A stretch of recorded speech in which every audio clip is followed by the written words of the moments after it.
자, 핵심 메시지를 한번 살펴보도록 하겠습니다. 첫 번째 핵심 메시지는요, 예수님과 사귐입니다. 자, 예수님을 믿는 것은 예수님과 사귐이 있다라는 것입니다. 깊은 관계 가운데 그분과 들어간다라는 것이죠. 자, 요한일서 1장 1절에 보면요, 태초부터 있는 생명의 말씀에 관하여는 우리가 들은 바요, 눈으로 본 바요, 자세히 보고 우리의 손으로 만진 바라. 계속 여러 번 읽었던 말씀 9절인데요. 이 말은요, 이 사도 요한이 야, 내가 말이야 옛날에 예수님이 가장 사랑했던 제자가 나야 나. 그래서 내가 다 들었어. 그리고 나 다 봤어. 그리고 손으로 나 그분 직접 만져봤다. 그리고 막 맨날 옆에서 내가 3년 동안 같이 있었던 내야 하면서 막 과시하기 위해서 막 이런 말을 한 게 아니고요. 요한일서 1장 1절. 이거는요, 너희들이 하나님과의 깊은 관계, 예수님과 깊은 관계를 갖게 되고 사귐을 갖게 된다면 아주 정상적이고 합당한 이런 일이 일어난다는 거죠. 이렇게 되면 너희들이 직접 그것을 들은 바가 될 것이고 눈으로 본 바가 될 것이고 우리가 손으로 만진 바가 될 정도로 분명하게 알 수 있다는 거죠. 그분이 누군지를 알 수 있다는 거죠. 그래서 우리 모두는 사도 요한처럼 주님과 이런 사귐을 할 수 있다는 거죠. 그거는 특정한 사람만이 할 수 있다는 게 아니고 너희들도 그렇게 할 수 있다는 것들. 그래서 예수님이 우리를 위해서 화목제물로 죽어 주셨다라는 거죠. 그렇기 때문에 하나님과 이제 막힌 다음에 다 흐르고 우리는 그분과 이제 사귐이 있다는 거죠. 그래서 나중에 뭐라고 합니까? 요한복음에 너희를 이제 종으로 여기지 않고 뭐라고 여긴다고 해요? 친구로 여긴다고 해요. 친구로. 얼마나 깊은 관계, 교제, 사귐이 있습니까? 친구. 그래서 남한테 하지 못하는 비밀 얘기를 누구에게만 할 수 있어요? 보통 우리가 친구에게 한다는 거죠. 그러니까 똑같은 겁니다.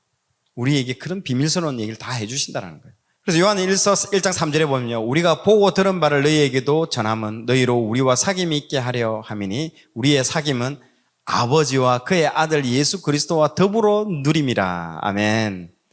하나님과의 관계를 지금 말하고 있습니다. 여러분, 관계라는 것은요, 어떤 대상이 있는 걸 얘기하는 겁니다. 다른 종교는요, 여러분, 대상이 없습니다. 이슬람이나 이런 종교들 보세요. 그런 관계가 아니고 일방적인 겁니다. 야, 이거 해야 돼. 반드시 그 지시하고 일방적인 것이 서로 관계하는 게 아닙니다. 그래서 거기는 딱 진짜 신이 하나밖에 없는 그 얘기를 하는 건데, 우리 하나님은 어떤 분이십니까? 삼위일체. 성부, 성자, 성령 하나님. 네, 서로 관계 가운데 들어가 있는 거예요, 지금. 그 관계를 얘기하는 겁니다. 그래서 관계는 서로 알아야 인격적인 관계가 되는 것이죠. 이 지금 1장 3절 얘기가요, 이 하나님과의 관계를 얘기하는 거고, 이 인격적인 관계를 얘기하고 있습니다. 내가 그분을 알아야 되는 거예요. 내가 그분을 아는 것뿐만 아니라 더 중요한 건 뭔지 알아요? 그분이 나를 알아야 된다는 거예요. 여러분, 대통령이 알죠? 다 대통령 알아요. 나도 대통령 알고 모든 사람이 대통령 알아요. 그러나 대통령이 나를 알아요? 대통령 내가 알지 못합니다. 그럼 그 관계는 무슨 관계가 아니다? 인격적인 관계가 아니다라는 거예요. 내가 예수님을 믿는다라는 것은요, 내가 진짜 그 예수님을 안다라는, 여기서 안다라는 거, 야다. 정말로 깊은 관계까지 들어가는, 체험하는 거, 그분을 정말 알게 되는 거, 이걸 얘기하는 거예요. 이걸 알고 있어야 되고요. 내가 예수님을 믿는다라는 건 진짜 내가 그분을 알고 어떤 확신이 있어야 됩니다. 그리고 그분도 나를 안다라고라는 그 확신이 있어야 된다는 그 얘기를 하고 있습니다. 이 구절에서. 예수님이 여러분의 이름을 여러분 아실까요? 그때 확신 있게 네! 라는 사람이 여러분 진짜 중요하다는 것입니다. 신앙의 핵심은 관계라는 것이죠. 여러분, 하나님을 믿는다는 것은요, 일반 종교 생활, 다른 종교하고는요, 근본적으로 다른 게 이런 부분들입니다. 아까도 제가 이슬람 얘기를 했지만은요, 여러분, 이 전 세계의 모든 종교 중에요, 신이 인간하고 관계를 맺고 서로 교제하게 돼, 이런 종교는 없습니다. 유일합니다.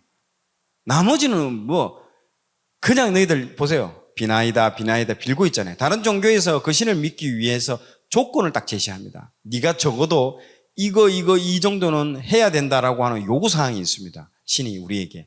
예를 들어서 우리나라에도 토속신앙 있잖아요. 그 핵심이 뭡니까? 네, 신한테 잘 보이려고 노력하는 겁니다. 자, 그걸 뭘로 표현할 수 있냐면 비나이다 신앙이잖아요. 비나이다 물 떠놓고 빌고 나무에도 빌고 막 막 비는 거죠. 이게 뭡니까? 치성을 드린다. 지성을 드린다는 거죠. 지성이면 뭐라고 합니까? 감천이다. 하늘도 감동한다. 지금 이런 얘기하는 거예요. 여러분, 기독교도 이렇게 지금 신앙하는 사람이 있대도요. 그래서 새벽기도 오고 뭐 하고 계속 그렇게 하는데 여기서 우리는 차별점을 알아야 된다는 겁니다. 오히려 이거는요, 그 신을 이용하는 건데, 이용하는 거. 그 신한테 잘 보여가지고 내가 원하는 것을요, 얻어내겠다라는 겁니다, 이게. 다른 종교와는요, 관계가 이 다른 종교는요, 그래서 관계가 필요 없는 겁니다. 오직 나의 열심만 존재할 뿐이라는 거죠. 지성이면 감천이다. 여기에 무슨 관계가 필요합니까? 내 열심, 내 특심 말고는 아무런 게 필요 없습니다. 우리가 자칫하면요, 이런 모습으로 교회 안에 머물 수 있는 것입니다. 그래서 40일 금식, 새벽 기도, 빠지지 않고 교회 봉사, 헌신, 엄청나게 많이 합니다. 근데 정작 그분과의 관계는 신경 전혀 안 써요. 하나님 보시기에는요, 더 열심히 하는 사람의 모습을 보고 대부분의 우리의 관념 속에는 그게 남아 있습니다. 이렇게 하면 하나님이 감동하시겠지. 이렇게 보여드리면 하나님이 나에게 뭔가를 주시겠지. 이 하나님이 감동받으면 내가 원하는 걸 얻어낸다라는 생각이 우리 안에 엄청나게 많이 들어있습니다. 그리고 그것이 바른 신앙의 자세라고 착각을 하는 경우가 너무 많고요. 그걸 또 이용하시는 목회자분들도 너무나 많습니다. 그래서 엄청나게 많은 헌신을 또 요구하게 하시는 분들도 많죠. 생각해 보십시오. 세상 사람들이 문제가 있어요. 그 문제가 있으면 막 무당을 불러가지고 구슬합니다. 그 무당과 좋은 관계를 맺기 위해서 구슬할까요? 그리고 그 무당이 막 불러오는 그 귀신과 그 신하고 좋은 관계를 맺기 위해서 구슬할까요? 내 문제를 해결하려고 구슬하나요? 문제 해결하려고 구슬한다는 거죠. 그래서 문제 해결되면 다시는 그 사람 보기 싫어합니다. 무슨 관계를 맺기 원합니까? 싫어하는 거죠. 우리도 그렇지 않습니까? 우리 기도하다가 기도만 해결되면요, 그 사람 나타나지 않습니다. 그 사람은 무슨 신앙을 하옵니까? 무당한테 문제 해결해 달라는 거 다를 게 하나도 없다는 거죠. 그런데 우리가 하나님을 믿으면서 그런 신앙을 하고 있다는 거죠. 하나님 가끔 나타나셔가지고 내 문제만 해결해 달라고 막 떼쓰고 울고 기도하고, 그리고 문제 해결되면요, 관계는 맺을 필요 없다는 거죠. 그리고 당신은 좀 멀리 가게 해주십시오. 가까이 있으면 불편합니다. 내가 원하는 거 좀 들어주시고, 그리고 그 다음에는요, 조금 이제 거리감을 두고 나는 나대로 생활하고 하나님대로 생활하시고, 바쁘시잖아요, 하나님. 내가 원하는 대로 일이 처리되게 해달라고, 밀어달라고, 그게 목표라는 것입니다. 자, 여러분, 혹시 우리가 그런 기대를 가지고 교회 안에 머물러 있다면요, 우리는 그 하나님을 믿는 것이 아니라 다른 신을 믿고 있다라고, 여러분 봐야 됩니다. 하나님은 우리를 부르신 목적이 그게 아니라는 겁니다. 우리가 믿는 하나님은요, 어떤 분이다? 인격적인 분이십니다. 인격적인 분. 우리가 믿는 하나님은요, 경험되어지는 분이고, 또 우리에게 경험되어지기를 기뻐하시는 분이에요.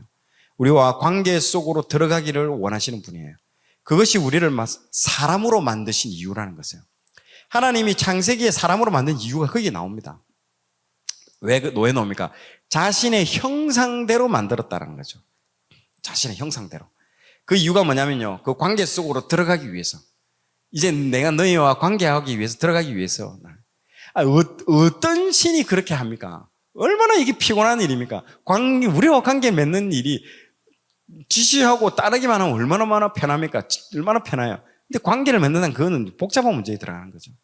여러분, 인격과 인격 사이에만 교제가 일어납니다. 인격과 인격으로만 교제가 일어나는 거죠.